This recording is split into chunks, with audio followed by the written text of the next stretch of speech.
Good morning students. BCom first year की cost accounting की आज हम क्लास नंबर 39 स्टार्ट करेंगे। चैप्टर हम पढ़ रहे हैं चैप्टर नंबर 8 हमारा यूनिट कॉस्टिंग। इस चैप्टर में क्वेश्चन नंबर 15 तक हम पिछली क्लासेस के अंदर सॉल्व कर चुके। आज हम स्टार्ट करेंगे हमारे क्वेश्चन नंबर 16 से। तो चलिए पहले हम अपने क्वेश्चन को पढ़ लेते हैं। पेज नंबर 8.67 पर आपका क्वेश्चन नंबर 16 गिवन है। देखते हैं। मैसर्स खंडेलवाल इलेक्ट्रिक कंपनी ए और बी श्रेणियों की प्रमाप वस्तुओं का उत्पादन करती है। Messrs Khandelwal electric company produces standard articles of two grades A and B. दो तरीके के गुड्स आप बना रहे हैं, ए और बी। ओके, दोनों श्रेणियां उसी सामग्री से उत्पादित की जाती है और निम्न प्रकार बेची जाती है। मतलब कि सेम रॉ मटेरियल यूज़ होता है दोनों टाइप के ग्रेड्स, मतलब दोनों ग्रेड के गुड्स के अंदर। ठीक है, और आपको सेलिंग प्राइस दे रखी है। ग्रेड ए जो है वो बेचा जाता है ₹300 पर डजन और ग्रेड बी बेचा जाता है ₹480 पर डजन के हिसाब से। और एक दर्जन में कितनी यूनिट्स होती है? बोलिए, एक दर्जन में 12 यूनिट्स होती है ना। तो बिल्कुल आप क्या कर रहे हैं, ग्रेड ए की 12 यूनिट्स को 300 रुपये में बेच रहे हैं, ग्रेड बी की 12 यूनिट्स को 480 रुपये में बेच रहे हैं। As an incentive to purchasers, यानी कि क्रेताओं को प्रोत्साहन देने के लिए फर्म की यह व्यवस्था है कि एक दर्जन में 13 वस्तुएं दी जाए। Okay fine.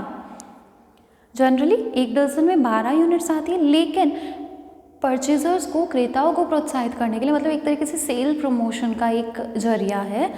सेल्स प्रमोशन होती है ना, मतलब विक्रय में वृद्धि करने के लिए। तो सेल्स प्रमोट करने के लिए आप क्या कर रहे हो, एक दर्जन में 13 यूनिट सेल आउट कर रहे हो। तो हमें जो इन्फॉर्मेशन दी रखी है कि 300 रुपीज़ पर डजन, मतलब 13 यूनिट्स आप 300 रुपये में बेच रहे हो। समझ में आ रही है चीज़? चलिए, प्रति वस्तु विक्रय मूल्य निम्नलिखित अनुमानों पर आधारित है।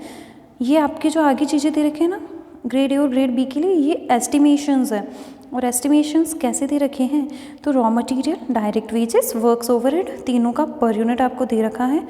इससे आपकी वर्क्स कॉस्ट यानी कि फैक्ट्री कॉस्ट बनती है। दोनों में दे रखी है, ग्रेड ए और ग्रेड बी के लिए। देखिए 3, 10, 5। तो ग्रेड ए के लिए वर्क्स कॉस्ट एस्टिमेटेड 18, बी के लिए 5, 15, 7.5 मीन्स 27.5। चलिए, administrative, selling and distribution overheads ये भी दे रखे हैं आपको एस्टिमेटेड। और टोटल आपकी कॉस्ट दे रखी है 19.78 एंड 30.24 ग्रेड ए और ग्रेड बी के गुड्स के लिए। एस्टिमेटेड कॉस्ट है स्टूडेंट्स, इस चीज़ को ध्यान में रखिएगा।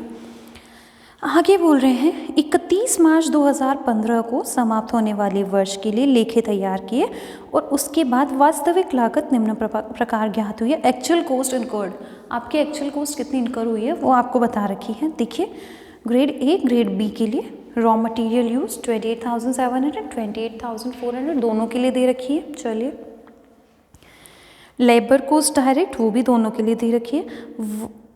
वर्क्स एक्सपेंसेस टोटल दे रखे हैं 1,12,440। तो वर्क्स ओवरहेड जो हमें टोटल दे रखे हैं स्टूडेंट्स।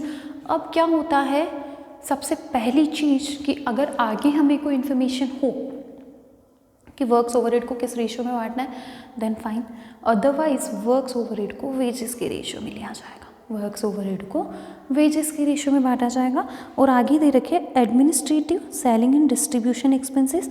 ओके, इनका भी आपको टोटल अमाउंट ही गिवन है 53,420।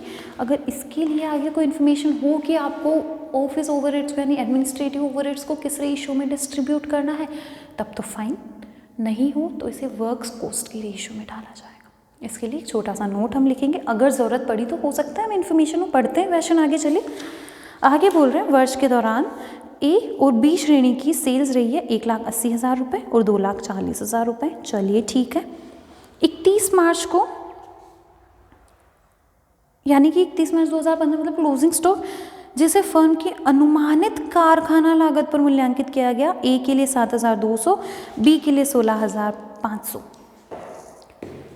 आपको इन्फॉर्मेशन दे रखी है सेल्स की, सेल्स इन रुपीज़ दे रखी है, यूनिट्स नहीं पता।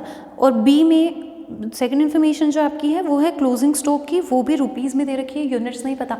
तो यूनिट्स तो हम निकाल ही सकते हैं। अब यूनिट्स क्यों निकालें मैम? तो यूनिट्स नहीं निकालोगे तो प्रोडक्शन कहाँ से पता करोगे? नंबर ऑफ यूनिट्स प्रोड्यूस तो आपको चाहिए ना, तो उसके लिए हमें सारी कैलकुलेशंस तो करनी पड़ेगी। आपको करना क्या है कि वर्ष में निर्मित प्रति वस्तु का लागत मूल्य दिखाते हुए, मतलब per unit cost find out करनी, और per unit cost find out करने का मतलब यूनिट्स तो होनी चाहिए आपके पास, प्रोडक्शन की इन्फॉर्मेशन तो होनी चाहिए तब जाके। तो अब इस क्वेश्चन के अंदर सबसे पहला काम जो हमारा रह गया वो रह गया कि आपको प्रोडक्शन फाइंड आउट करना है, calculation of units produced, calculation of output. इस तरीके से हमें फर्स्ट कैलकुलेशन करनी पड़ेगी ग्रेड ए के लिए भी और ग्रेड बी के लिए भी। चलिए, हमारे पास इंफॉर्मेशन जो है उनके बेस पे बहुत इजीली फाइंड आउट हो जाएगा। करते हैं, देखिए समझ में आप लोगों को आएगी चीज़ें। First, calculation of output, units हम फाइंड आउट करें कितनी यूनिट्स आपकी बिकी है। There are two grades, grade A और ग्रेड बी। यस बिल्कुल, there are two grades, grade A और ग्रेड बी।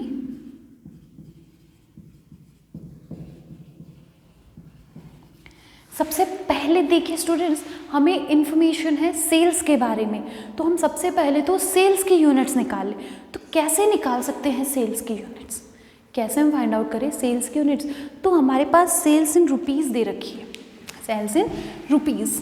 देखिए सेल्स, ए ग्रेड की सेल्स दे रखी है स्टूडेंट्स 1,80,000, बी ग्रेड की सेल्स दे रखी है 2,40,000।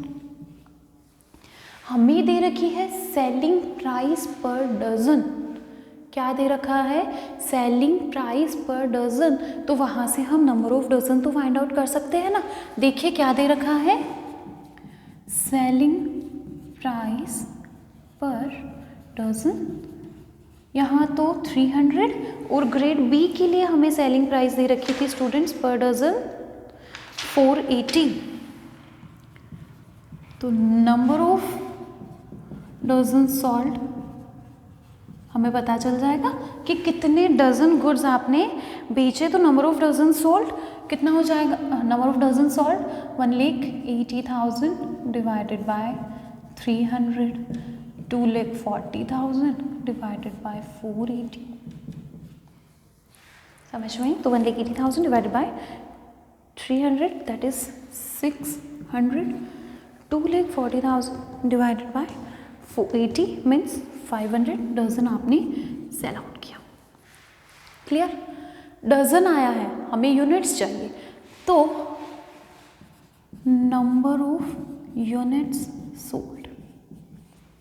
स्टूडेंट्स डजन पता चल गया तो यूनिट्स निकालना कहाँ दिक्कत है? एक डजन में 13 यूनिट, नॉर्मली 12 होती है लेकिन ये 13 के हिसाब से बेचते, तो चलिए कोई बात नहीं, ये 7,800 यूनिट्स।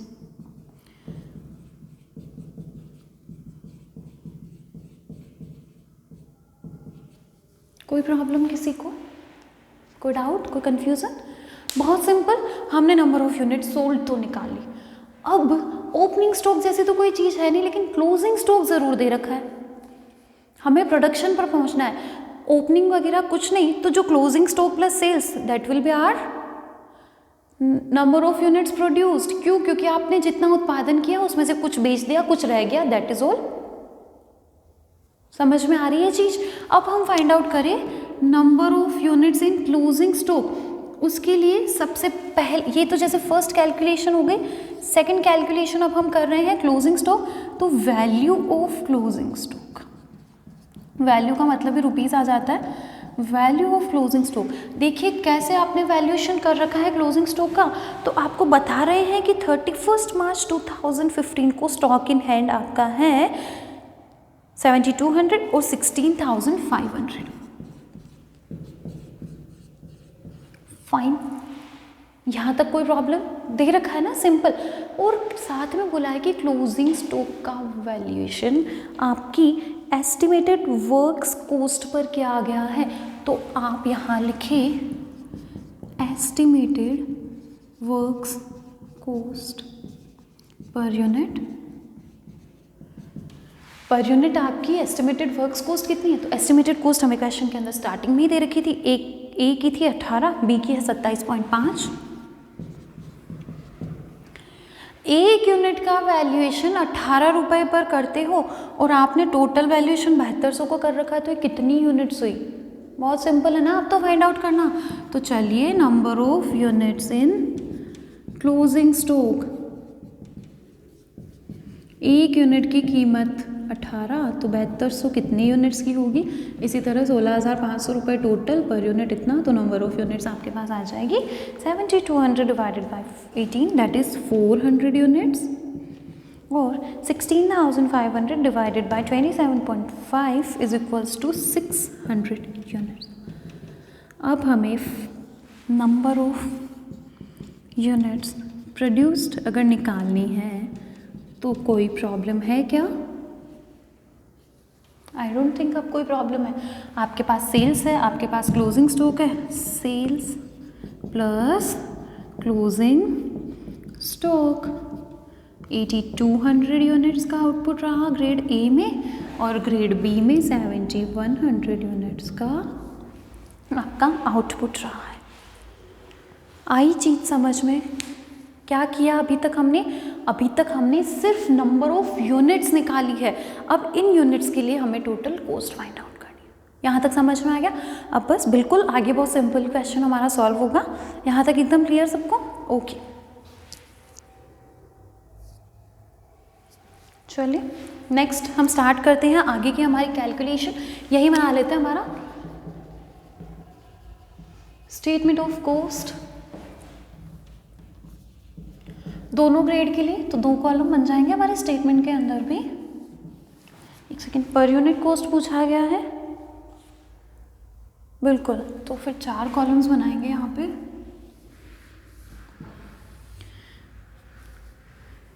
ग्रेड ए और ग्रेड बी के लिए 2 कॉलम, पर यूनिट कॉस्ट का अलग बन जाएगा column, grade A grade B, यहाँ टोटल, यहाँ रेट पर यूनिट, इसी तरह बी में भी टोटल और रेट पर यूनिट।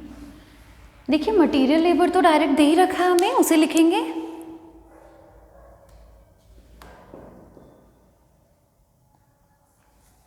चलिए स्टार्ट करते हैं। मटेरियल की इंफॉर्मेशन देखिए, क्वेश्चन के अंदर हमें बताया हुआ है ग्रेड ए में रॉ मटेरियल यूज़ हुआ है 28,700 का, और बी में हुआ है 28,400 का। सबसे पहले यहाँ लिखते raw material used 28,700, 28,400। Per unit cost निकालनी है। दोनों के प्रोडक्शन हमारे पास है 8200 यूनिट्स, 7100 यूनिट्स। यहाँ लिख दे इसको, grade A 8200 units, grade B 7100 units. बस डिवाइड करो 28,700 को 8200 आर्टिकल्स नंबर ऑफ यूनिट्स आपकी हैं, डिवाइड किया, हमारे पास आई 3.5। इसी तरह बी के लिए 28,400 डिवाइड किया 7,100, rupees 4 per unit, fine. Okay, अब इसके बाद डायरेक्ट वेजेस, डायरेक्ट वेजेस हमें दे रखी है 73,800 और 1,13,600। डायरेक्ट वेजेस या लेबर कोस्ट नाम से दे रखी है क्वेश्चन के अंदर। ये हमें दे रखी है 73,800, तो पर यूनिट अगर निकालनी है तो 8200 से इसको डिवाइड कर दे। अभी 73,800 डिवाइडेड बाय 8209, और ये 1,13,600 डिवाइडेड बाय 7,100, तो ये 16, तो 1,13,600 और ये 60। किसी कोई प्रॉब्लम, कोई डाउट? ए की कॉस्ट को ए की नंबर ऑफ यूनिट से डिवाइड करेंगे, बी की कॉस्ट को बी की नंबर ऑफ यूनिट से डिवाइड करेंगे, fine. Direct expenses, no, there is nothing like that, कोई डायरेक्ट एक्सपेंडिचर्स नहीं। ये हमारी प्राइम कॉस्ट 12.5, ये हमारा 20, टोटल कर लेते हैं 20,700 प्लस 73,800, 1,02,500, इसी तरह ग्रेड बी के लिए 28,400 प्लस 1,13,600 1,42,000। समझ में आ गई चीज़? क्लियर एकदम 100% पॉइंट। यह हमारा प्राइम कॉस्ट हो गया।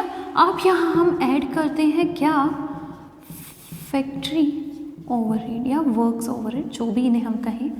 तो वर्क्स ओवरहेड या फैक्ट्री ओवरहेड, देखिए स्टूडेंट्स हमें दे रखे हैं टोटल 1,12,440। अब इसके लिए हमें कोई इन्फॉर्मेशन थी ही नहीं, बिल्कुल कोई इन्फॉर्मेशन नहीं थी। तो हमें किस रेशियो में बांटना है, किस प्रोपोर्शन में बांटना है, तो हमें इसे वेजेस के प्रोपोर्शन में ही बांटना पड़ेगा, ठीक है। और इसके लिए हम क्या लिख देंगे, एक नोट लिख देंगे, यहाँ लिख दें इन प्रोपोर्शन टू। हम क्या कर रहे हैं स्टूडेंट्स, एक अजम्पशन यहाँ पे ले रहे हैं, क्योंकि हमने जब ओवरहेड्स को डिस्ट्रीब्यूट करना पढ़ा था तब हमने कुछ बेस पढ़े थे, लेकिन इस क्वेश्चन में उस टाइप के कोई बेस नहीं दे रखे कि वर्क्स ओवरहेड के अंदर रेंट अलग दे रखा हो, डेप्रिसिएशन अलग दे रखा हो, तो उसे हम एरिया बेसिस पे बांट दें या फिर हम कॉस्ट ऑफ मशीन के रेशियो में बांट दें, ऐसा कुछ है नहीं।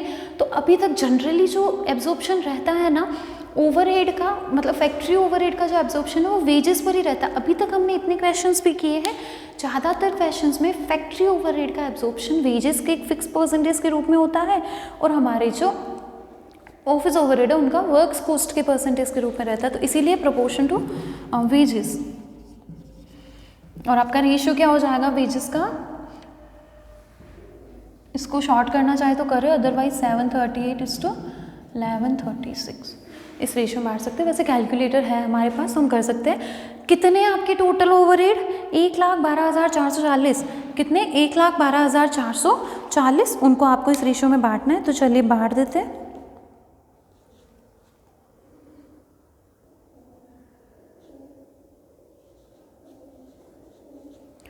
कैसे, तो ये देखिए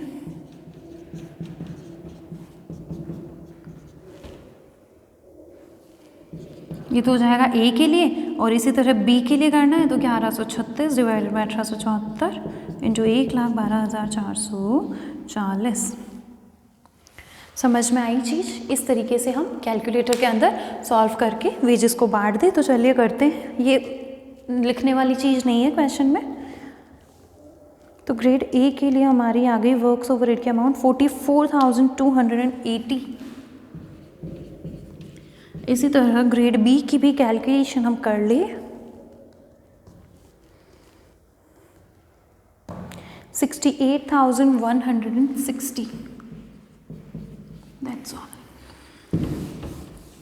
अब पर यूनिट कॉस्ट निकालनी है, कोई प्रॉब्लम नहीं। 44,280 को 8,200 से डिवाइड करें 5.4, 68,160 को डिवाइड करें हम 70,100 से, यह आ गया 9.6। ये क्या आ गई हमारी फैक्ट्री कॉस्ट।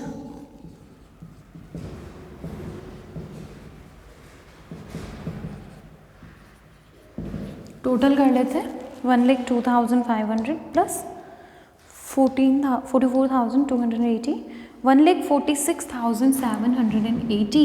ये हमारी फैक्ट्री कॉस्ट ग्रेड ए के लिए, और ग्रेड बी के लिए हो जाएगी 2,10,160 रुपये। क्लियर यहाँ तक सबको? अब इसके बाद हमें ऐड करने हैं हमारे ऑफिस एडमिनिस्ट्रेटिव ओवरहेड, सारे एक ही साथ दे रखे, administrative, selling and distribution overhead add कर लेते हैं। Administrative, selling and distribution overhead, देखिए स्टूडेंट्स इनकी भी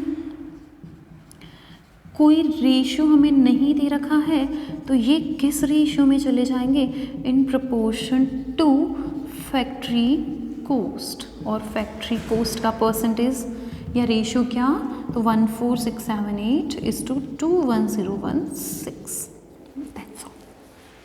समझ में आ रही है चीज़? क्या किया हमने, क्योंकि वर्क्स ओवरहेड के लिए कोई रेशियो नहीं था तो हमने वेजेस के रेशियो में बांटा, क्योंकि ऑफिस सेलिंग ओवरहेड के लिए कोई रेशियो नहीं है तो हम इसे वर्क्स कॉस्ट के रेशियो में ले लेंगे।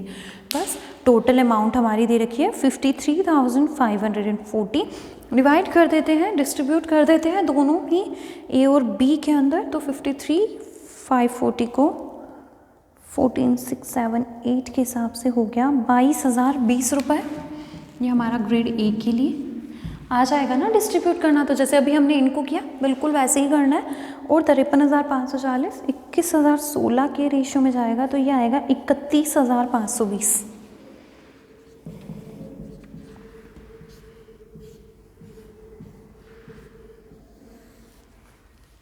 पर यूनिट कॉस्ट निकाल लेते हैं। 22,020 को डिवाइड कर देते 8200 से, तो ये हमारा आ गया स्टूडेंट्स 2.69। और इसी तरह 31,520 को डिवाइड कर देते 7100 से, तो आ जाएगा हमारा 4.44। और इसके साथ ही हमारी फाइंड आउट हो जाएगी टोटल कॉस्ट। तो ग्रेड ए में हमारी टोटल कॉस्ट आएगी 1,68,800 और इसे पर यूनिट कॉस्ट में देखना है तो डिवाइड कर दें 8200 से 20.59। और इसी तरह ग्रेड बी के लिए टोटल कॉस्ट हमारी होगी 2,41,680 और पर यूनिट कॉस्ट चाहिए तो डिवाइड कर देंगे इसे 7,100 से, then 34.04। Is that clear students? ये हमारा क्वेश्चन नंबर 16 सॉल्व होता है। समझ में आई चीज? थोड़ा सा कुछ पॉइंट अलग लगा होगा इस क्वेश्चन के अंदर, टफ भी नहीं कहा जा सकता, बट हाँ थोड़ा कुछ डिफरेंट था।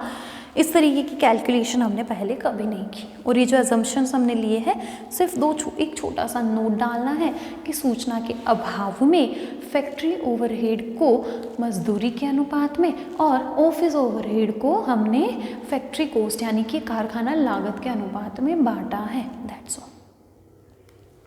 क्लियर? देन क्वेश्चन नंबर 16 हमारा खत्म, बिल्कुल अच्छे से क्लियर हो गया। चलिए नेक्स्ट क्वेश्चन नंबर 17 अब हम स्टार्ट करते हैं स्टूडेंट्स। देखिए बुक में गिवन है हमारा क्वेश्चन नंबर 17। एक ऑटोमोबाइल कारखाना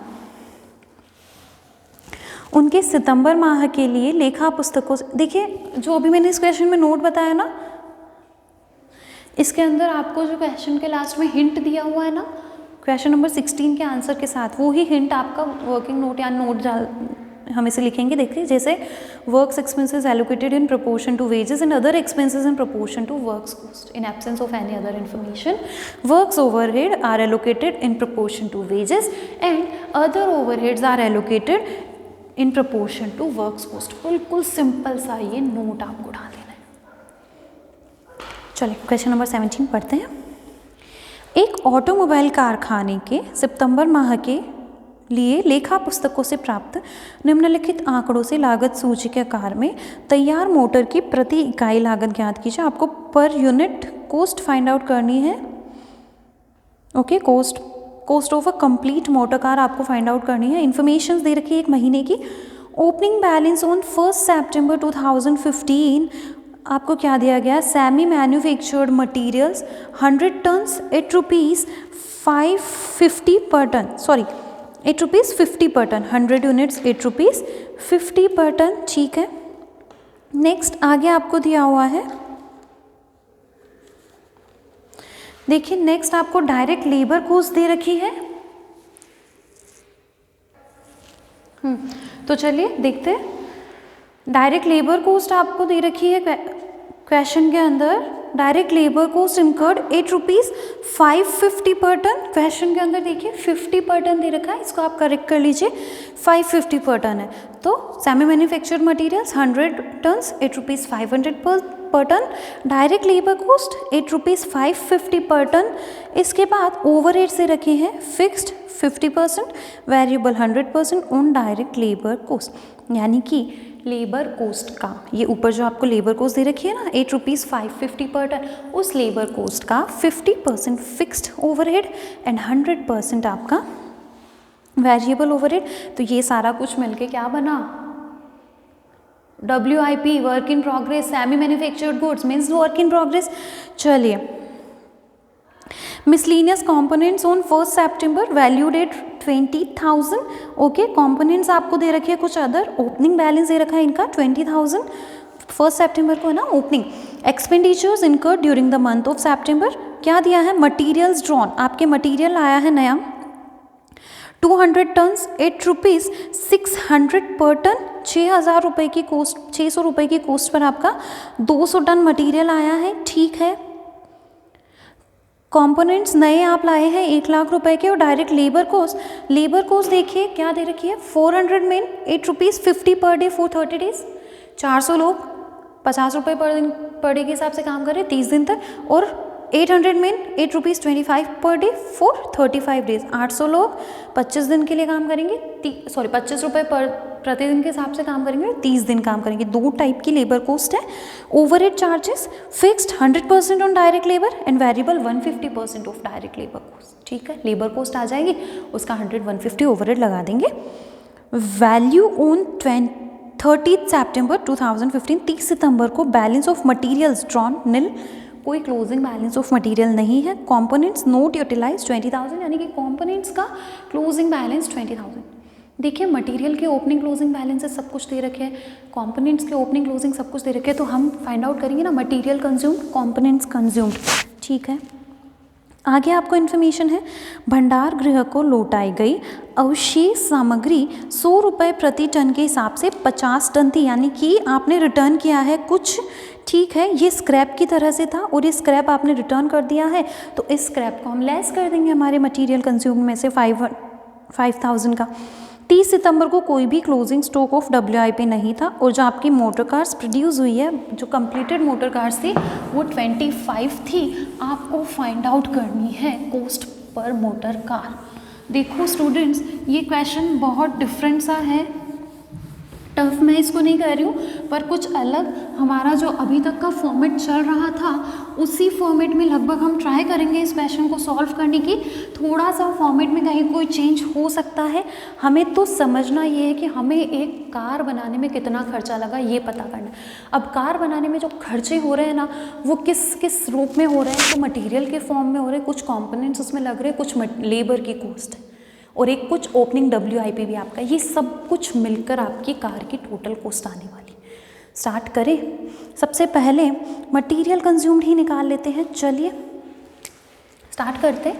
क्वेश्चन नंबर हमारा 17, कैलकुलेशन कर लेते हैं हम अपनी टोटल कॉस्ट की। स्टेटमेंट ऑफ कॉस्ट हम प्रिपेयर कर लेते हैं। Statement of cost per unit का जो आपका कॉलम है वो सबके साथ में बनाना ज़रूरी नहीं है, लास्ट में ही हम पर यूनिट कॉस्ट निकालेंगे कार की, कोई इशू नहीं है। यहाँ 2 कॉलम बस डिटेल और टोटल अमाउंट के लिए बना देते हैं, क्योंकि काफ़ी सारी कैलकुलेशंस हैं, तो डिटेल वाला एक कॉलम बना दे, ज़्यादा इजी रहेगा हमारा स्टेटमेंट प्रिपेयर करना। चलिए सबसे पहले मटेरियल कंज्यूम्ड की कैलकुलेशन करें, तो देखिए मटेरियल कंज्यूम में आपको ओपनिंग स्टॉक तो कुछ दे नहीं रखा है मटेरियल का, मटेरियल ड्रॉन यानी कि मटेरियल परचेस्ड दे रखा है, मटेरियल्स ड्रॉन कितना दे रखा है, तो मटेरियल आपको बोल रहे हैं 200 turns ₹8 600 per ton, then 200 into 600 that's all 1,20,000। इसके बाद कुछ सेल ऑफ स्क्रैप आपको दे रखी है, लेस करें वैल्यू ऑफ स्क्रैप। क्या बोला कि कुछ स्क्रैप हुआ जिसे आपने रिटर्न कर दिया, किस रेट पर, तो 50 टन 100 रुपये के हिसाब से रिटर्न हुई, दैट मीन्स 5,000 ओनली। ये हमारा रॉ मटेरियल कंज्यूम्ड कितना, 1,15,000 रुपये। Is that clear students? समझ में आई चीज़? मटेरियल निकाला, अब हम WIP को भी लिखते हैं, ओपनिंग WIP को। देखिए क्वेश्चन के अंदर WIP के बारे में आपको इन्फॉर्मेशन क्या दे रखी है, opening work in progress,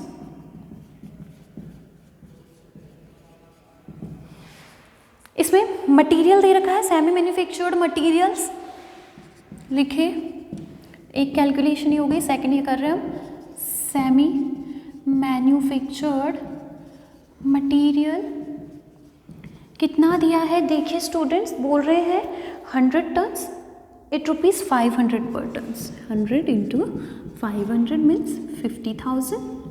after that labour cost दे रखिए, डायरेक्ट लेबर कॉस्ट इसी मटेरियल पर, डायरेक्ट लेबर कॉस्ट क्या बोला, ₹8.550 पर टन, और 100 टन के लिए कितना हो जाएगा 55,000। इसके बाद ओवरहेड्स, तो दो तरीके के ओवरहेड दिए हैं हमें, फिक्स्ड ओवरहेड और वेरिएबल ओवरहेड। फिक्स्ड ओवरहेड बोला 50% ऑफ लेबर कॉस्ट, और variable overhead are 100% of our labour, यही है ना 50 और हाँ बिल्कुल। तो ये हो जाएगा जैसे 27,500, 55,000 का 50% और 55,000 का 100%, ये हमारा क्या आ जाएगा, work in progress on 1 September 2014। Opening WIP भी लिख सकते हैं, ऐड कर लें इन सबको, 1,10,000, 1,60,000, 1,87,500। कुछ डाउट, कोई प्रॉब्लम तो नहीं आ रही है, समझ में आ रही है ना चीज़ें। यहाँ हम वो वाला फॉर्मेट नहीं लगाएंगे कि प्राइम कॉस्ट फिर फैक्ट्री ओवरहेड ऐड करेंगे फिर टोटल ओवरहेड, सारे खर्चे एक साथ ऐड करते जाएंगे एक एक करके। तो दो खर्चे हम ऐड कर चुके हैं, मटेरियल का कर चुके हैं, WIP जो आपका था वो भी ऐड कर चुके हैं। नेक्स्ट अब हम कंपोनेंट्स यूटिलाइज्ड, इसकी कैलकुलेशन कर लेते हैं। कंपोनेंट्स का ओपनिंग बैलेंस दे रखा है, क्लोजिंग बैलेंस दे रखा है, नए कितने आपने परचेज किए वो भी दे रखा है। चलिए लिखते हैं, ओपनिंग स्टॉक कितना गिवन है कंपोनेंट्स का, 20,000, ठीक है। ऐड करें यहाँ कंपोनेंट्स ड्रॉन, यानी कि नई परचेज आपकी कंपोनेंट्स की कितनी रही, तो आपको बताया गया 1 लाख। क्लोजिंग भी दे रखा है 10,000, लेस कर दे क्लोजिंग स्टॉक 10,000, तो ये कितना हो गया टोटल 1,10,000 आपका कंपोनेंट्स यूटिलाइज्ड। कितने के कंपोनेंट्स यूटिलाइज कर लिया आपने, 1,10,000 के। किसी को कोई डाउट, कोई प्रॉब्लम, हमें सारे खर्चे ऐड करने हैं बस एक एक करके। हमने रॉ मटेरियल का कर दिया, WIP देख लिया, आपका जो ओपनिंग था वो भी यूटिलाइज तो हो ही गया ना इस साल के अंदर, तो वो बन के तैयार हो गया। तो पहले इतनी कॉस्ट लग चुकी, और उसके बाद कंपोनेंट्स जो हमारे इस साल कितने यूटिलाइज हुए वो देख लिए। अब हमारे पास फाइनली बचती है कैलकुलेशन वेजेस की। चलिए इसी स्टेटमेंट को मैं आगे यहाँ कंटिन्यू कर रही हूँ। 4th नंबर पे हम वेजेस या लेबर कॉस्ट देखते हैं। देखिए वेजेस के लिए हमें क्या बोल रखा है, wages of 400 man and wages of 800 man, अलग अलग है दोनों। तो दो तरीके की वेजेस ऑफ 400 मैन, क्या बोला है, 400 लोगों को 50 रुपये के हिसाब से 30 दिन का भुगतान करना है, और इसी तरह 800 वर्कर्स यानी कि 800 लोगों को 25 रुपये के हिसाब से 30 दिन का भुगतान करना है। तो ये हो गया 6 लाख रुपए, और सेम ये भी हो गया हमारा 6 लाख रुपए। Then total cost of wages 12 lakh. और फाइनली हमारे ओवरहेड्स। अब देखिए ओवरहेड्स फिक्स्ड एंड वेरिएबल दोनों की इंफॉर्मेशन है। फिक्स्ड ओवरहेड्स क्या बोला है, 100% ऑफ वेजेस यानी कि 12 लाख रुपए। वेरिएबल ओवरहेड 150% ऑफ वेजेस यानी कि 12 लाख का 150%, 18 लाख रुपए। देन टोटल ओवरहेड्स 30 लाख रुपए के हो गए हमारे पास। समझ में आई चीज स्टूडेंट्स यहाँ तक, किसी को कोई doubt? No.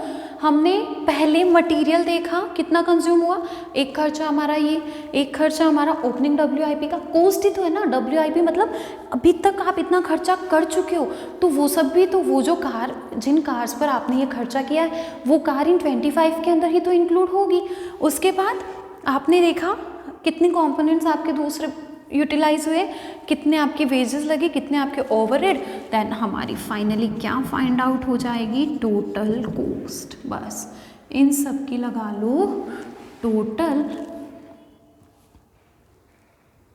1,15,000 plus 1,87,500 plus 1,10,000 plus 12 lakhs 30 lakhs, तो ये आता है 46,25,500।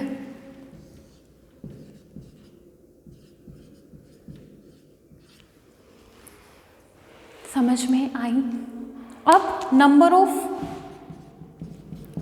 ऑफ कार्स, कितनी कार मैन्युफैक्चर करी आपने, 25, देन कॉस्ट पर कार कैसे फाइंड आउट हो जाएगी,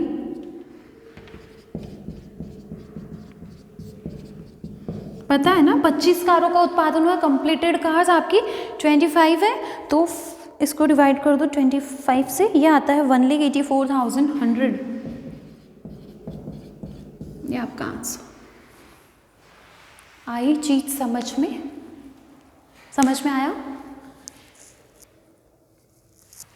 ये क्वेश्चन थोड़ा सा डिफरेंट था, मैंने पहले ही कहा था कि हमारा जो वो यूनिवर्सल फॉर्मेट चला आ रहा है ना स्टेटमेंट ऑफ कॉस्ट का, कि direct material plus direct labour plus direct expenses prime cost plus factory overhead factory cost plus office overhead production cost, फिर उसमें opening closing adjustment, production cost of goods sold, फिर selling overhead, then total cost, फिर profit and फिर sales. तो नहीं, ये वाला universal format यहाँ यूज़ होने वाला नहीं है, पहले ही कर दिया था मैंने, थोड़ा सा कुछ डिफरेंट होगा। तो इस स्टेटमेंट में वो, इस क्वेश्चन के अंदर वो वाला स्टेटमेंट बनाना पॉसिबल भी नहीं था, क्योंकि हमें कोई इस तरीके की इन्फॉर्मेशन ही नहीं है, factory overhead office overhead, simple खर्चे दे रखे हैं आपको, कॉस्ट बता रखी है, तो हमने भी क्या कर दिया, 1 by 1 उनको सिंपली ऐड कर लिया और फाइंड आउट कर लिया अपनी कॉस्ट को। कैसे किया वापस समझा रही हूँ, एक बार अच्छे से समझना, क्वेश्चन में करेक्शन जो करना था वो कर लेना, 2 जगह पे था। एक तो ए पॉइंट के अंदर जो डायरेक्ट लेबर कॉस्ट इनकर दे रखी है वो ₹50 पर टन दे रखी है, उसे 550 पर टन करो, और सी पॉइंट के अंदर जो मटेरियल्स ड्रॉन दे रखा है 200 टन्स ₹8,6,000 पर टन दिया हुआ, उसको 600 कर दो। ठीक है, क्या किया, फर्स्टली हमने मटेरियल फाइंड आउट किया। अब इसमें जो है ना, ये भी कोई फिक्स नहीं है कि इसी फॉर्मेट में आपको आना, आप पहले WIP लिख सकते हो फिर मटेरियल लिख सकते हो, पहले आप कंपोनेंट्स लिख सकते हो फिर मटेरियल फिर WIP, कुछ भी करो, कोई दिक्कत नहीं। हमने फर्स्ट मटेरियल को लिखा, जैसे इसके अंदर वैसे फर्स्ट आपको WIP दे रखा था, हम WIP भी लिख सकते हैं। मटेरियल कैसे लिखा, मटेरियल्स ड्रोन आपको बोला गया है 100 टन्स ₹8,500 पर टन, फाइन, 200 टन्स ₹8,600 पर टन, 200 × 600, ओके। इसके बाद आपको बोला गया था कि कुछ स्क्रैप आपका रिटर्न हुआ है, वो हुआ है 50 टन, 500 के हिसाब से 5,000 आपका return, then cost of material consume 1,15,000। इसी तरह नेक्स्ट नंबर पे हमें बोला हुआ है WIP के बारे में। WIP का मतलब समझ में आता है ना स्टूडेंट, कि पिछले साल कुछ मटेरियल आप इनपुट कर चुके, मतलब यूँ समझ लो कि कुछ कार बनाना आपने स्टार्ट कर दिया था, लेकिन वो पूरी नहीं बन पाई, तो वो इस साल बनेगी। तो अब जब वो इस साल कंप्लीट होने वाली है, तो उन कार पे लगने वाली टोटल कॉस्ट इस साल की कॉस्ट शीट में आएगी। कुछ कॉस्ट पिछले साल लग चुकी थी, और जो पिछले साल लग चुकी थी वो कॉस्ट ये थी 1,87,500 रुपये, उस कॉस्ट को हमने इस साल लिया, और बाकी और खर्चे लगे हैं अब इसके ऊपर, वो खर्चे इन सब में आ गए, और फिर इन कार की भी टोटल कॉस्ट बन गई। इसलिए ओपनिंग WIP हमारा खर्चा ही है, कॉस्ट ही है, भले वो पिछले साल लग गई है, लेकिन पिछले साल हम उसे लेस कर रहे थे। पिछले साल जब स्टेटमेंट ऑफ कॉस्ट बनाया होगा तब वो क्या था, क्लोजिंग WIP, और क्लोजिंग WIP को लेस करते थे, इसलिए हमने इस साल इसको ऐड करके अपनी कॉस्ट का पार्ट बनाया। कैसे ऐड किया, सेमी मैन्युफैक्चर्ड मटीरियल्स दे रखा था स्टूडेंट्स 100 टन, 500 के हिसाब से लिख दिया। वेजेस दे रखी है 550, करेक्शन के बाद 100 550।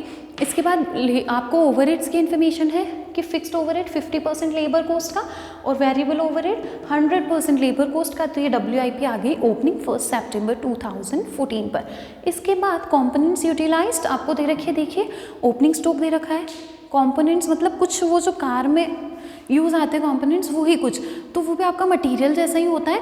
ओपनिंग स्टॉक दे रखा है, परचेज दे रखा, मतलब कंपोनेंट्स ड्रॉन दे रखा है, परचेज ही है, क्लोजिंग स्टॉक दे रखा है, उन तीनों का एडजस्टमेंट किया, कंपोनेंट्स आपने कितने इस साल के अंदर यूटिलाइज किए वो हमारे पास आ गया। इसके बाद वेजेस 2 दे रखी है, 400 मैन की अलग, 800 मैन की अलग। 400 मैन के लिए दिया हुआ 50 के हिसाब से 30 दिन का भुगतान करना है, और 800 में 25 पर डे के हिसाब से 30 डेज़ के लिए पेमेंट करना है। तो हमने किया 6 टोटल 12 लाख के वेजेस। और फाइनली हमने अपने ओवरहेड्स ऐड करे। ओवरहेड्स देखिए स्टूडेंट्स, 100% ऑफ वेजेस फिक्स दे रखे, 150% ऑफ वेजेस वेरिएबल दे रखे, देन टोटल ओवरहेड 30 लाख हमारे हो गए। सबको ऐड किया, total cost I, number of cars हमें दे रखे, नंबर ऑफ कार्स मैन्युफैक्चर्ड या फिर नंबर ऑफ कार्स प्रोड्यूस्ड, कुछ भी लिखिए, नंबर ऑफ कंप्लीटेड कार्स कुछ भी लिख सकते हैं, ये 25। तो कॉस्ट पर कार आपकी कितनी आ गई, 1,84,100। तो आई थिंक अब आप लोगों को इस क्वेश्चन के अंदर तो एटलीस्ट कोई भी डाउट नहीं होगा। तो आज के लिए हम यहीं तक ओवर करते हैं, नेक्स्ट क्वेश्चन से हम अगली क्लास में स्टार्ट करेंगे। स्टूडेंट्स, जब इस चैप्टर की थ्योरी हमने पढ़ी थी तो एक टॉपिक मैंने छोड़ा था प्रोडक्शन अकाउंट से रिलेटेड। मैंने कहा था कि जब क्वेश्चन करेंगे तब मैं इस चीज़ को और बहुत अच्छे से आपको डिटेल में समझाऊंगी।